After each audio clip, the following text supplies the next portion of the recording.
everyone. Thank you so much for tuning into CMS-Connected's brand new podcast. You've officially signed on to listen to myself, Laura Myers, and my colleague, Gabriella Pirrone. Hey, everyone. Discuss some of our favorite topics in the digital business world today.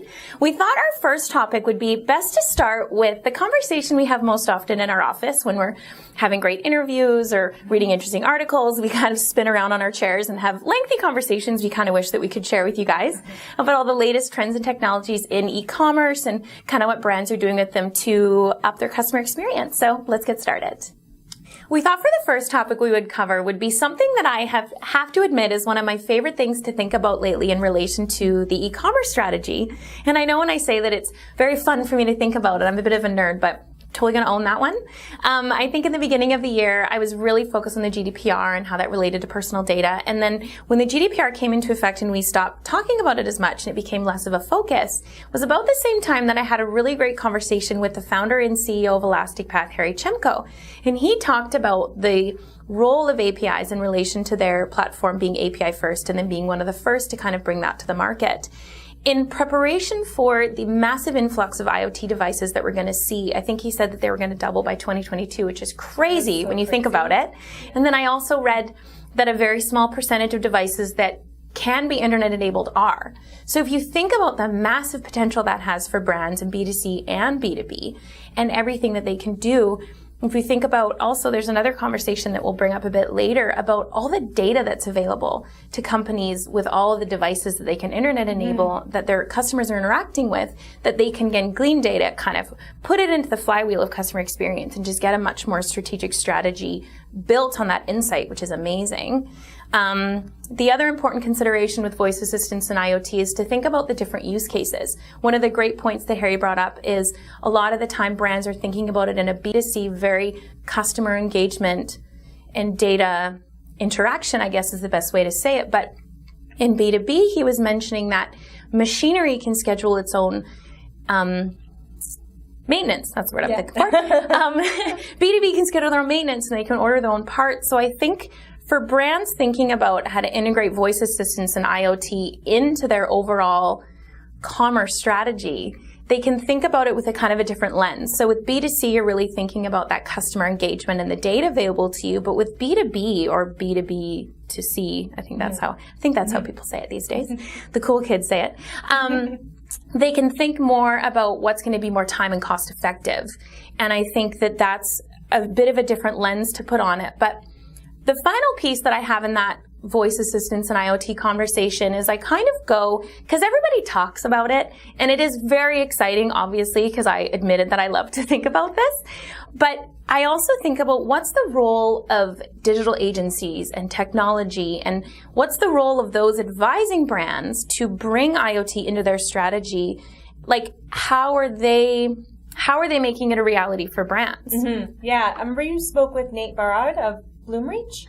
Yeah. And he had really good things to say about IoT and, to deliver on the hand wavy promise for their customers. So. I think he said that was one of the trends that's coming up is that a lot of people are saying like IoT, he said previously it's been a really hand wavy promise that people have had, but now's the time that obviously we have the technology to deliver on it, but we really need to be integrating it into strategies. But I just find it really exciting, I guess because it's such an untapped potential. And we'll see where it goes. Yeah.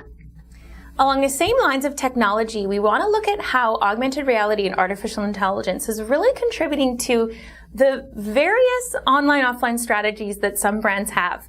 What's interesting is that the technology has really offered brands a way to tailor their own strategy. And I think sometimes we get stuck in thinking that brands are all doing the same thing.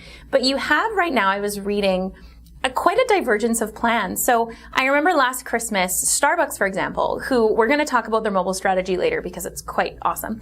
But I realized at Christmas I was going to look for merchandise online. I think I even might have tweeted something funny about this and used a GIF because that's what I'm going to do. But they removed all online retail off their site. And I was baffled because I thought, it's kind of like a table stake thing. You kind of want to let people purchase stuff online, but then, of course, stepped out of my consumer mind and thought from a business standpoint, there obviously is a good reason that they're doing it. Maybe they were investing too much in the time to run their online retail, and maybe they weren't getting an ROI because, obviously, coffee is kind of their game. They do have merchandise, but I think it's more secondary. But the other thing that was interesting is I ended up reading about it, that they did it to create more in-store traffic. Yeah. So they almost, like, they ended that online portion to increase the offline experience. I wonder if that's going to be like a good idea or not, though. Like, yeah, I wonder if it's going to be something that maybe other brands are going to, I mean, it was quite experimental, quite, you know, a bit, I would say a bit dodgy to do, but it's interesting, especially when you look at someone like Inditex, who owns a ton of retail brands. I think the one that we would most know in North America is Zara, which... That's a good example. Yeah, it's a great store. It has a great, great in-store experience. I find a lot of clothes that I love there. And they've announced that by 2022, all their brands will be online. They will have no stores. Which again, they've taken like what Starbucks did and they've just completely flipped it around. Yeah. So you have this divergence of strategy, which is super interesting. And I'm wondering, especially when it comes to clothing, is that going to be a good idea? I know I mentioned in that Sephora article that I did, it's great that with such a cool digital strategy, they've been able to take something as tangible as cosmetics and have it be so huge online. Yeah. But we had a good conversation about clothing and like, I don't buy as many clothes online, but I know that you do. Yeah, I don't really either. And for me, when I shop, I like to, you know, feel and feel the fabric and, you know, smell leather, which is kind of weird, but, and so I don't really like to shop online. So she's like walking around the stores. So good. But it's very true. So clothing is kind of like a crazy thing to take online because especially like you have to see, I mean, we have the magic mirror technology, obviously, but seeing it on your body in an augmented reality situation, the technology is fantastic and it's really futuristic if you think about what we can do. But for them to take everything online, you have to see how it sits on your body. And then you have to see, like, especially with men's suits, and I know that Zara, I think, has menswear as well. How does it sit on your shoulder? And the other thing that brings to mind is one of the great pain points in online retail that artificial intelligence is helping is the massive amount of unwanted items that are being returned because so many people are going online and there's so much more tax on the environment and so much more of a tax on resources. So the cool thing with augmented reality is, yes, customers are getting a better view of it on their body. And so obviously I can see why Zara would do this or Inditex would do this, where they have AI that can recommend stuff. But I think the ideal situation would be what some brands are doing where they have storefronts that have, you know, one of every size. People can go in, have that in-store experience, and then it's a purchase online. But I think removing all stores from their brand strategy is a little bit strange because it'd be obviously very interesting to see how it works, or I don't know if the European market's different and that's where it comes from, but I just think that people would need to feel the textures and feel the fabrics and stuff like that. Another great use case for augmented reality, again, going back to the Sephora example, is they have like an artificial intelligence visual artist that assists people or I mean, we're going to talk about mobile strategy later, but the way that they've been able to, Gartner recently did a report on fantastic digital brands, and they were crowned the genius digital brand just because of what they've been able to do. And I think in my article, I made the joke that their headquarters are in San Francisco. So it might be like the proximity they have to all that creativity that's helped them really excel. But I think it's also just kind of understanding how to reach their market in brand new ways. So I think innovation has really been the game changer there. And there is also the color IQ that they do for when you want to buy like certain color foundation to match your skin tone. I think that's super cool. And, you know, I wonder like what that is behind that for like development wise. Like how they actually develop that. Like behind the scenes, how that kind of recommendation engine works. And if there's like, if you think about the color theory that would create, like if you think about the primary colors, it would create a certain foundation color and then how they would tag that with products and then match it in the recommendation engine. That would be really cool. That's the thing with AR and AI. I just really want to like, when I'm at events, I got to admit, there are certain brands that I love as a consumer, and they just get me as a consumer, because it's funny when you see strategies, you almost get, like, and I get the thing, I get like content envy or personalization strategy envy, where I'm like, oh, I see what you did there. Good work. And then when I'm at events, I almost like look for the logos at certain kiosks of companies, and when I find the Sephora one, I think I already tried with one that I saw work for Sephora, and I kind of stealthily faded up and had a great conversation, then tried to ask them like what they did for them. Because I just really want to know. And I got to admit, yeah, totally. So if you see me at an event and I'm asking about a certain company you work with, it's because I just want to know. I just want to know how you're making that magic happen. Yeah. Now, the next topic, which is something that, I mean, it's been talked about for years when you look at the role of social media and shopping. And I think Instagram is one of the platforms that has really been able to kind of own social media's influence in the commerce strategy. And push the envelope on things. Yeah, definitely. They've even created a market for apps like to Know It. Yeah. Where people can shop right from there, and they've kind of Like to Know It has created an entire business shopping from Instagram, which is really cool because like Facebook hasn't had that, Pinterest hasn't had that, so Snapchat definitely hasn't had that.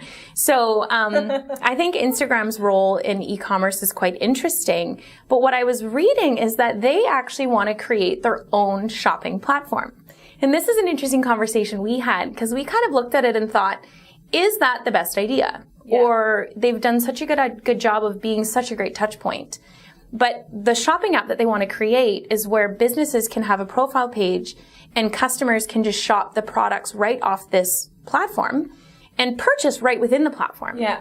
And like you kind of brought up, you know. Was that a good idea? Like, is that a good idea? Should they just stick to Instagram? Should they do Instagram shop as well? Are they taking on too much? Yeah. So because there's a lot that goes into a good commerce strategy. Yeah. You have to really align with your product inventory. You have to really align with the whole experience. Mm-hmm. So I, again, think maybe they shouldn't quit their day job. Maybe they should just stay as a good social media app. I know that they're also they added the ability, I think in March or April, where you could, outside of Like to Know It, you could shop more from the platform. And I know that they're working on making stories shoppable as well. Yeah, that's interesting. But the social media strategy is also interesting to kind of go back to our last topic on how augmented reality is coming in as commerce within social media. Mm-hmm. So one of the things that we were also talking about was Kylie Cosmetics has created this. Yeah. The Snapchat app. Yeah. Right? Yeah. Or it's Instagram. It's all the same, right?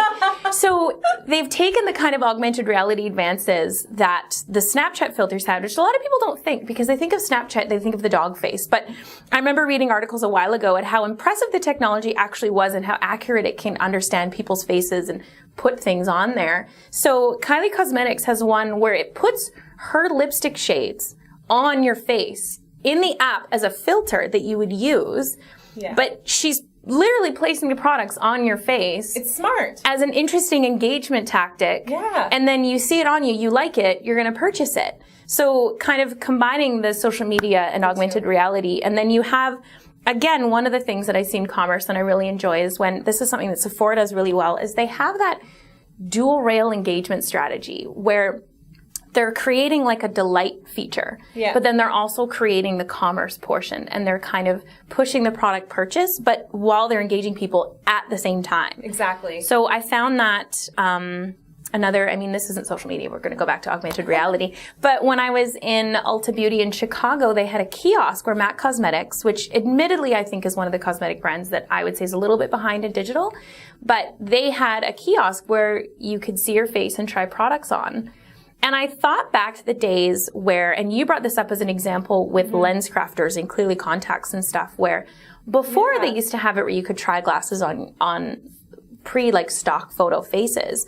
But now we've come to a time where it's good enough that you can actually see what it would look like on your face. Yeah, with Lens Crafters one, you can actually also send it to like your family members too. Oh, so interesting. There's 4 photos, and you can choose from those 4 photos and send them off to your family members or a loved one or something, and kind of opinion. Kind of like, I think this looks good, but what do you really think? Exactly. So that's really cool. But I think, social media and shopping has done a lot, but I think it's really, in terms of how Instagram has been able to do it, one of the things that I thought of too when I saw how successful Instagram was getting was I thought about how, I remember when I first started in software, Pinterest was trying to be a commerce platform. Oh, yeah. And I thought, that's great because they have all these outfits and things like that. But Instagram's kind of swooped in and done what they wanted to do, which is interesting. And I actually had this conversation with Harry from Elastic Path as well. And he commented one of the issues with Pinterest was that their journey might not have been the best, which again is something that Instagram has done really well. Mm-hmm. But I was reading that Pinterest has really been able to monetize their user base quite well. through like massive influx in ad sales. So I'm wondering now if they're going to take that extra investment and kind of flip it into R&D to take another run at commerce. So I think social media and commerce, Instagram's really owning it, but I wouldn't be surprised if in the next 6 months to a year, we have another player kind of pop in. Yeah. Definitely. One of the other really important parts of the e-commerce trends and technologies conversation, of course, is mobile strategy. Now, I know that mobile, again, like social media and like, artificial intelligence, it's been a conversation for a while, but I think we're really seeing brands just excel with this lately. And it's really, really interesting. You actually did an awesome article on Starbucks. Yeah, that was great. I had included it in my email marketing article. Yeah. On how Starbucks, really listens to their customers and really engages with them through their email campaigns and through their emails. And, they offer like free coffee to really keep you engaged and to upload your app and like add more money to it. I think that's just such a great idea. And, who doesn't like free coffee? Exactly. Let's be honest. I love free coffee. What was funny too is after you did that, I had a conversation with Ed Kennedy from EpiServer. Oh, right. He's a commerce strategist over there. And whenever I'm interviewing people, I'm always like, what brands do you like? Because, everybody, like we talk to people from like Bloomreach, Elastic Path, EpiServer, in this conversation we've had especially. And we always ask, what brands do you like? Like what has kind of impressed you? It's like how I admitted that I, get really impressed by certain digital strategies and want to know how they did it. I know that other people with the investment in the space have the same kind of thought. And Ed actually brought up the great strategy Starbucks has with mobile, but he brought it up in the sense of, again, the online-offline experience, but how this engagement has been able to give them so much great data on their customers, and they can really personalize that experience. And again, he was bringing up something that tied into their strategy of greater foot traffic, where through their mobile app, they're offering free Wi-Fi, and through localization, they know that you're in the store and they're giving you certain things and certain coupons, or they're offering you free tea and coffee because they know that you're in the store. So they've, again, for removing their online retail, they've really taken the time to amp up the other kind of digital strategy that they can have through mobile, which is really cool. Yeah. To kind of go back with another brand that's really doing something cool with mobile, again, Sephora. Shocking that I bring that up again. They have almost like, one of the things, again, having worked in cosmetics, that the sales process can sometimes be too much, and it can be really intimidating to customers. So when I read about Sephora's mobile strategy, I had the thought that they had understood that and wanted to give customers a bit more autonomy in the store, which again might be a little bit of what Starbucks is doing too, because with mobile strategy in business, if you understand that everybody has their phone on them, a lot of the time people's phone doesn't leave their hand. So brands that are looking at mobile strategy, like, how can I maximize that? And Sephora took it as being almost like its own assistant to the shopper while they're in store. So one of the things that they can do, for example, is they can scan a product, and up will become on the app all of the reviews and online information available to that person. So again, they're mirroring that online-offline strategy. One of the things I really enjoy listening to podcasts, and there's a really great one from the Wall Street Journal called Tech News Briefing, and it's like 5 or 6 minutes every morning that I listen to just what's happening in the tech world that day. And they brought up an example from TGI Fridays, which I don't hear them that often, but they actually were able to use, through a mobile strategy and localization, they've been able to up their takeout revenue by 50% this year. Wow. Just from this mobile strategy. If you think about, again, they know that people's phones are on them. And so when they have someone, they can understand what someone orders, how often they order, what time of day they order, and they can send them a coupon when they're walking by and saying, hey, don't you want to order from us? And that has really worked for them. Yeah, well, then look at Starbucks, right? Yeah, Their mobile, ordering app. Exactly. Right? So totally. Same thing. Yeah, the mobile shopping app. I had a funny thing happen with one of my friends where I guess there was a couple mobile stores that stores on her mobile app that she orders from, and she ordered from one and didn't realize it, and then one of her friends sent her a photo of her coffee at another Starbucks because she forgot which one she had sent it to. Yeah. But the same, she's a good influencer for mobile Starbucks because she's in it. She uses it all the time. But another one is that one of her friends from the States knew she was having a bad day and ordered a coffee for her friend at a Starbucks right by her work as a gift to her. That's so nice. And had ordered the coffee for her and sent it to her. So it's really like that. Yeah, very convenient. Totally. Right, in that sense. Even like the way that they have changed through mobile, they've changed the point of sale. they've made it so much easier where you're not going in, you're not standing in a lineup. I remember reading actually when they started their mobile strategy, they ended up having to bring in a lot more staff to stores because people just ran with it. People were ordering all their coffee on their phone. And when I was in Chicago, I went into this Starbucks and I thought, oh, cool, there's not that big of a lineup. And I'm like, there are so many baristas behind the counter. And because every minute it was somebody on a mobile order, somebody on a mobile order. Yeah, there's tons flying in. Yeah, and people were just walking in and leaving. And I thought, not only have they upped the mobile strategy, but they've started to change the point of sale, which can be a bit of an outdated system anyway. So we'll see where that goes too. Yeah, I feel like we've just talked about Starbucks and Sephora and all this stuff today. Threw in some Instagrams, some Kylie Cosmetics. All the stuff we love. The last bit of the e-commerce trends and technologies conversation, of course, is going to touch a little bit on Amazon, but I'm going to try to flip the conversation on Amazon a little bit. I feel that people get too intimidated by them. And yes, it's kind of all-powerful in a way, and I definitely think that it's Bezos' strategy to be that. I always say one of the questions that I would love to know about him is if, when he started Amazon, if this was his plan, or like total market domination was his plan, or if he has grown his strategy a little bit as more slowly and more like incrementally as he's gone. That's kind of the one if I'm like, or if I it's ever changed. Yeah, totally. I'm like, if I ever meet him at an event, I'm just going to be like, I have one question for you. Did you want to do this all along? Like, is that your plan? That's what I'm going to ask him. I'm going to be that girl.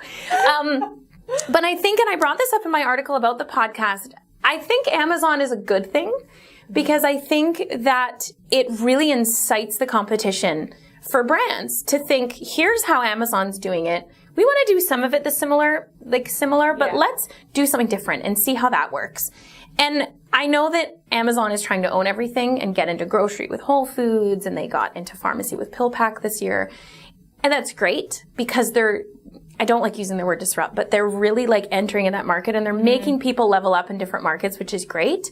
But I don't think them owning everything is a good thing because I think when we remove the competition between brands, it's going to be a sad little commerce world if it's all just one way. Yeah. So I kind of feel a little bit when people have the Amazon conversation, I'm kind of the background cheerleader, like, buck the system, go against Amazon, do your own thing.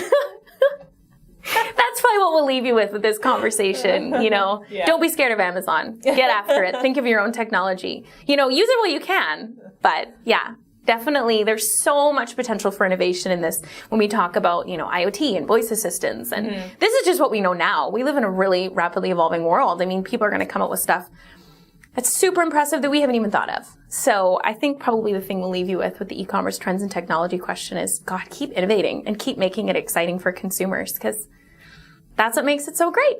And what we love to talk about. Yeah, definitely.